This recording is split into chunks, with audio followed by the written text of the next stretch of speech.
ẹ wàá sọ àṣírí àwọn ajá fún yín o. Gbogbo alùsùnà ní tí wọ́n fi kórìíra ajá. ìdí tí gbogbo alùsùnà fi kórìíra ajá àgbọ̀lé ní.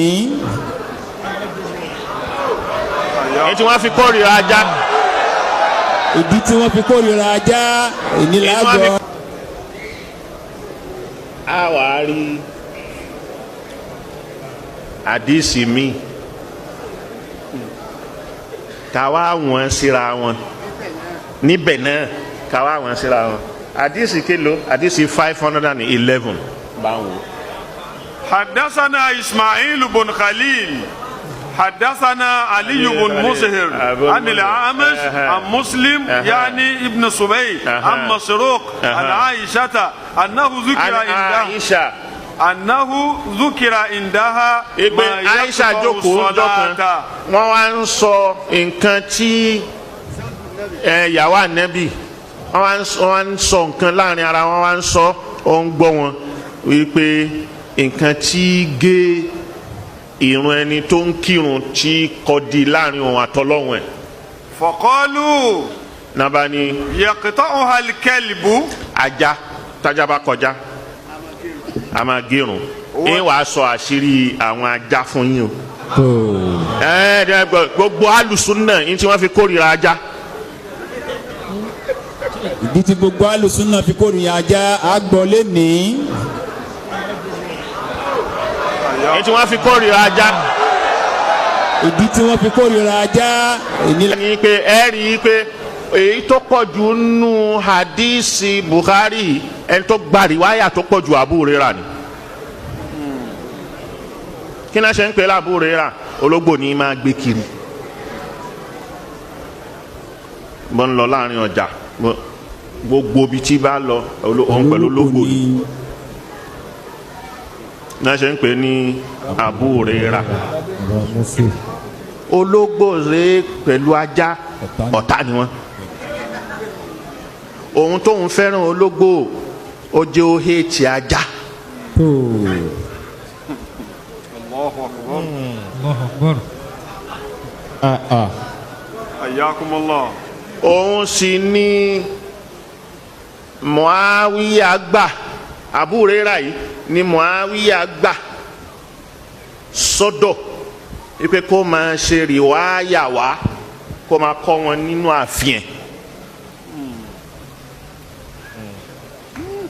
ọkọ máa ń sọ̀rọ̀ Abu Ali dáadáa ìgbà tó yá tó tọrọ di pé wàhálà bẹ̀rẹ̀ láàrin Ali àti Muawiya ó wà Mẹ́dínà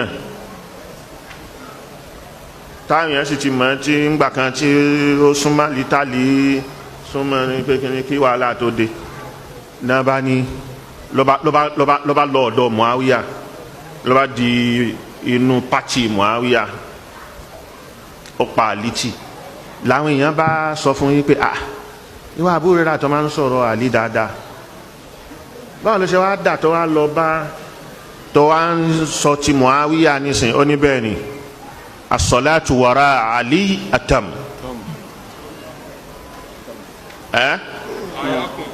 wa ta'amu inda Muawiya adisam. حياكم الله. ó ní bẹ́ẹ̀ ni sẹ́rí kẹtẹ kóun kírun lẹ́yìn àlí òun mọ̀ pé irun ń pé ṣòro ń jẹ lọ́dọ̀ Muawiya ó ní ọ̀rá nú dáadáa ọbẹ̀ lépo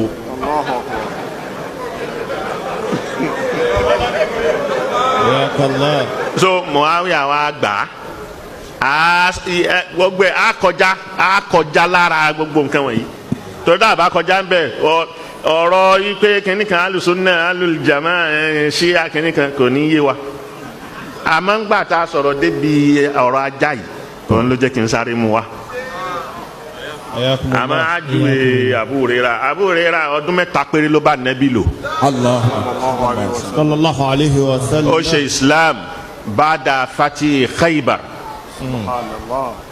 so ó wà nù sọ̀yí Muslim àbí sọ̀yí Buhari náà Abu Huraira sọ yìí pé sahabtu Rasulallahi thalatha sinina. Allahu akbar. so Khaybara ọdún keje sí kẹjọ badal hijra ni wọ́n ṣe fatihu Khaybara ẹ̀yìn ìgbà yẹn ló tó gba Islam. Allahu Akbar. ma dhalik aktharul sahabati riwayatan.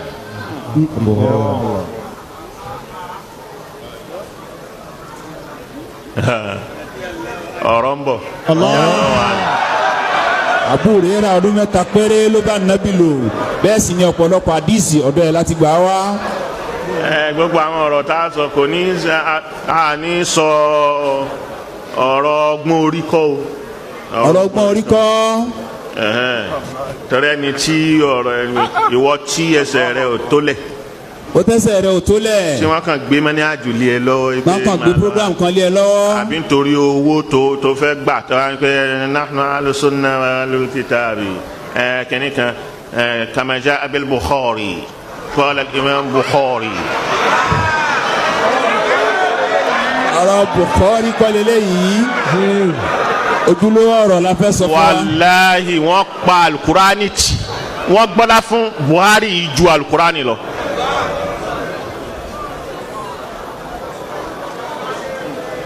Hayyakumullah.